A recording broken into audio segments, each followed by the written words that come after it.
Bonjour chers frères et sœurs, je vous salue vous qui aimez le Seigneur Jésus-Christ. Alors, il y a un fait curieux, ça peut être curieux, ça peut sembler curieux dans les évangiles. Un passage des évangiles, ceux qui aiment demander c'est dans quel évangile, c'est à quel chapitre, eux-mêmes ils iront chercher ça. Voilà, parce qu'il faut que les chrétiens apprennent à faire de la richesse. Pour ne pas chercher du tout cuit, tout préparé, non. Vous aussi faites des recherches. Quand on vous parle d'un passage de l'évangile, vous devez savoir où Jésus a parlé à un figuier. Le passage de l'évangile où Jésus a parlé à un figuier. Il était avec ses apôtres, ses disciples, et il avait faim. Il est arrivé à côté d'un figuier, il a jeté le regard sur le figuier, et il n'y avait aucun fruit sur le figuier. Alors, il a parlé au figuier en disant au figuier que ce figuier-là ne porterait plus de fruits, n'aurait plus jamais de fruits. Voilà. Et puis, quelque temps après, lui et ses disciples sont encore passés à ce même endroit-là. Et les disciples ont constaté que le figuier-là a séché jusqu'à la racine. Ce figuier-là a séché jusqu'à la racine. Et ses disciples ont attiré son attention. Ils ont dit, ah, maître, Rabbi, là le figuier à qui tu as parlé hier, là, il a séché jusqu'à la racine. C'est là où Jésus-Christ va leur dire. Il va leur parler de foi. Si vous avez la foi, vous pourrez faire pareil. Vous pourrez parler même à une montagne. Mais ça, je vais revenir aussi en faisant une vidéo là-dessus. Sur la question de parler à une montagne et lui dire de se déplacer pour se jeter à la mer. Je vais faire une autre vidéo là-dessus. Donc, je ne vais pas insister sur cet aspect-là. Donc, Jésus fait appel à la foi, à la notion de foi. Oui, à la notion de foi. Mais il y a un autre aspect. Il y a un autre aspect. Non seulement il y a la foi, mais il y a un autre aspect. Je reviendrai sur un autre aspect où il a parlé aussi au flot et à la tempête. Voilà. Au flot et à la tempête. Là aussi, allez-y chercher. Je ferai aussi une vidéo là-dessus. Mais, pour l'instant, concentrons-nous sur le figuier. Mais, quelqu'un qui n'a pas la compréhension spirituelle pourrait dire, mais ah, qu'est-ce que Jésus fait? Il s'adresse à un arbre. Aïe. Mais comment il peut s'adresser à un arbre? L'arbre là va l'écouter.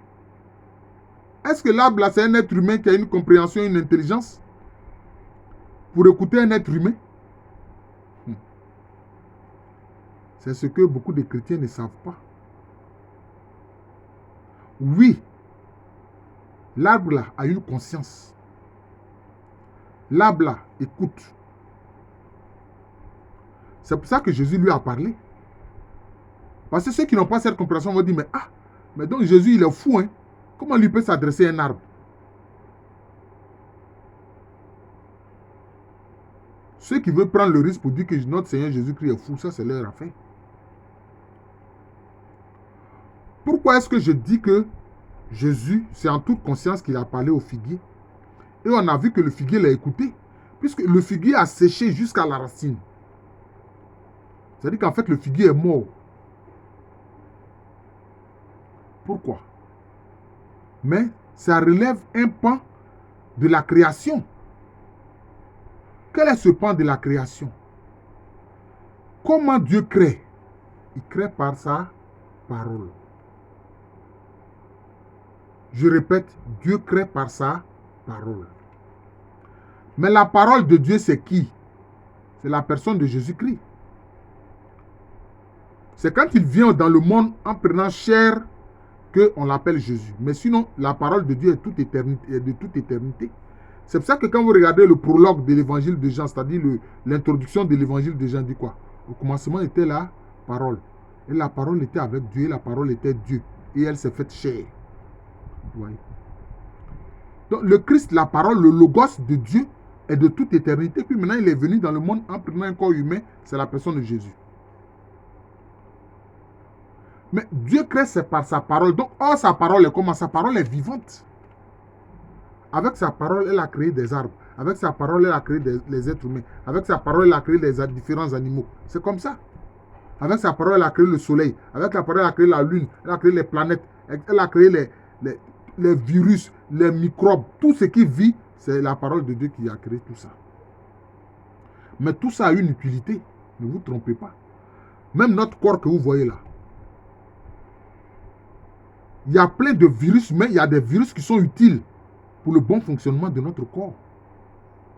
Il y a des microbes qui sont utiles pour le bon fonctionnement de notre corps. Vous pouvez demander ça au médecin, je ne suis pas médecin, mais je le sais. Donc tout ce que Dieu a créé a une utilité. Le cafard que vous voyez là, il est issu de la parole de Dieu. Il a une utilité. Il mange les excréments. Il mange les excréments. Vous voyez. Même le rat les rats, les souris que nous chassons de nos cuisines là, ces animaux-là ont une utilité. Parce qu'elles se nourrissent des cafards. Vous comprenez? Donc, le figuier à qui Jésus a parlé là, ce figuier-là a une conscience parce que c'est un morceau choisi de la parole de Dieu. Or, c'est qui s'adressait à ce figuier-là? C'est son créateur, c'est-à-dire Jésus-Christ, la parole de Dieu. C'est son créateur. Oui. Le figuier-là est un morceau choisi de la parole de Dieu, donc a une conscience. Elle a écouté, le figuier a écouté. Il a écouté Jésus. Et il s'est soumis à son créateur. C'est de ça qu'il s'agit. À partir du moment où tout ce qui est dans la création est un morceau choisi de la parole de Dieu, donc ça a une conscience parce que la parole de Dieu est vivante. Vous devez comprendre ça. Mais quand je vais parler de ce que Jésus-Christ a dit à propos de la montagne et de la foi, il dit, si vous avez la foi, vous direz à cette montagne, ôte-toi de là, il va te jeter dans la mer et puis elle vous obéirait. Ça, je vais faire une autre vidéo là-dessus pour que vous ayez la compréhension. Cela veut dire quoi? De même que la parole de Dieu est créatrice, il a donné la capacité à l'homme qui parle. Parce que regardez, dans la création, là, c'est l'être humain qui parle. Les autres créatures ont un langage. L'arbre, là, a un langage. Les animaux ont un langage. C'est parce qu'ils ont un langage que, quelquefois, nous suivons ces langages et puis nous leur inculquons des messages. Votre chien, là, quand vous lui parlez, là, il obéit, il comprend. Quand tu fais ça aller, il vient. C'est comme ça. Parce qu'il a une conscience. Mais même ce n'est pas seulement les chiens, parce que les gens pensent que ce sont les animaux qui se meuvent, les êtres qui se meuvent là qui ont une conscience. Non. Tout a une conscience parce que un morceau choisi de la parole créatrice de Dieu. C'est ça. C'est ça. Le seul problème avec les animistes, c'est qu'ils rendent culte à ces créatures-là, qui toutes ont une conscience. Il ne faut pas leur rendre culte. Sinon, on peut leur parler, mais il ne faut pas leur rendre culte. C'est ce que Jésus montre. On peut leur parler. On peut leur parler. C'est comme ça. Il y a même des documentaires que j'ai vus où les gens disent, mais si tu parles à une plante, etc., tu dis, oh, mais il faut pousser, ton intérêt c'est de pousser, etc., de grandir, etc. On se rend compte que, bon, alors la plante là pousse bien, etc., comme si elle entend ce qu'on dit, mais évidemment elle entend ce qu'on dit. Vous voyez, elle entend ce qu'on dit.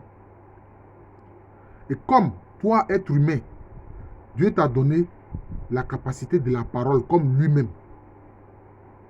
Tu peux t'adresser à toute créature. J'ai dit bien, tu peux t'adresser à toute créature, mais ne lui rends pas culte. C'est à Dieu seul qu'on rend culte. Ne lui rend pas culte. C'est l'erreur des animistes et c'est l'erreur que certains de nos ancêtres humains ont fait. Il ne faut pas rendre culte à ces créatures, non.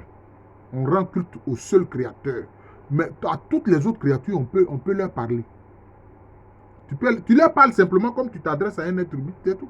Tu leur parles. Tu peux faire cela. Celui qui ne comprend pas, il va dire que tu es fou. Mais en fait, c'est lui qui est ignorant. Voilà. Il va dire que tu es fou. Il va dire, ah, regardez. Celui-là, il est en train de parler à la montagne là. Ou bien il est en train de parler, comment on appelle ça, à cet arbre-là, qu'il est fou. Non. Mais celui qui ne sait pas, c'est lui qui est ignorant. Voilà. C'est un pauvre ignorant. Sinon, on peut s'adresser à toutes les créatures. Elles entendent ce que nous on dit. Nous les êtres humains, quand on leur parle, elles entendent. Il ne faut pas leur rendre culte, tu peux leur parler. C'est tout. Tu peux leur parler. Tu peux leur parler. Tout comme Jésus a parlé à ce figuier-là.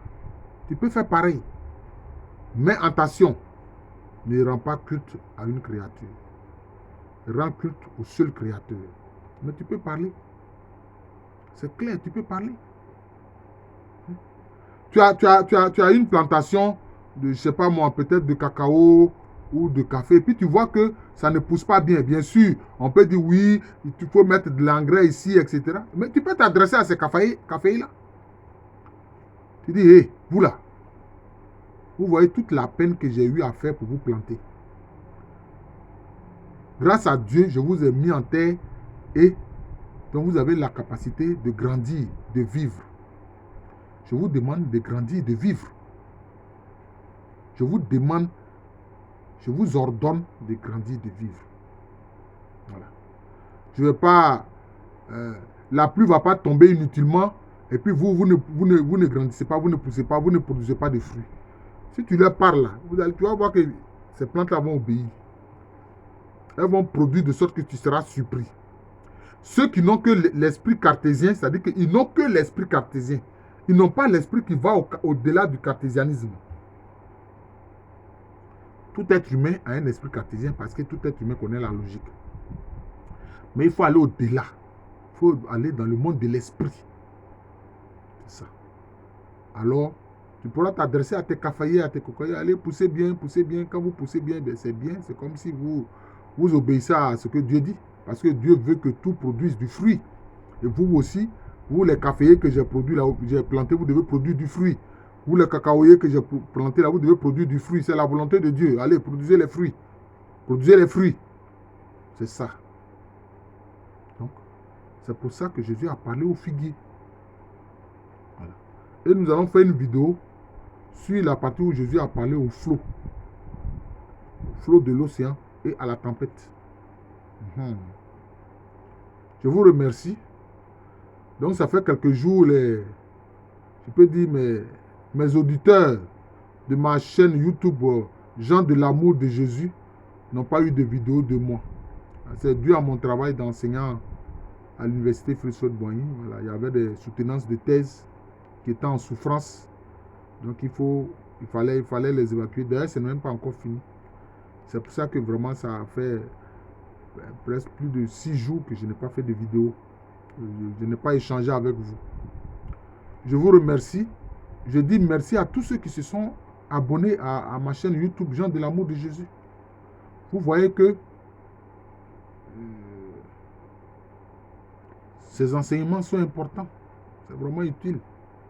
C'est ce que le Seigneur me demande de faire pour son Église. L'Église universelle. Ce n'est pas pour une dénomination. Non. C'est pour l'Église universelle. C'est pour tous ceux qui sont des baptisés, qui sont des disciples de Jésus-Christ. Voilà. Donc, mon nom spirituel, c'est Gens de l'amour de Jésus et c'est le nom de cette chaîne YouTube. À l'état civil, je suis le professeur Alou Condé René. Je vous souhaite une bonne journée. Dieu vous donne la capacité de la parole. Vous pouvez vous adresser à toute la création. Vous pouvez vous adresser à toute la création. Ah oui, c'est comme ça. Mais ne rendez pas culte à la création. C'est ça que je vous dis.